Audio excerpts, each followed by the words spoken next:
अस्सलामुअलैकुम। गर्मी के टूटते रिकॉर्ड, शहरियों के लिए नई परेशानी आ गई। इस साल अप्रैल की गर्मी से आम को क्या खतरात हैं, माहिरीन ने बता दिया। क्या आप हालात हाजरा से आगाही हासिल करना चाहते हैं?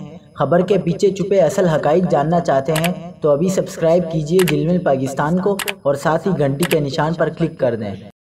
आपको बताते चलें कि पाकिस्तान में रवां बरस अप्रैल के महीने में गर्मी की शिद्दत मामूल से ज़्यादा है और इस सूरत हाल में आम की फसल मुतासिर होने का खदशा है।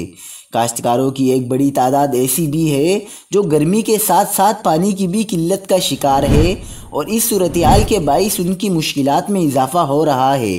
सिंध से ताल्लुक़ रखने वाले काश्तकार महमूद शाह कहते हैं कि गंदम की फसल पानी की कमी और गर्मी ज़्यादा होने की वजह से पहले ही मुतासिर हुई और अब इसी सूरत हाल के बाइस आम की फसल मुतासिर होने का भी खदशा है।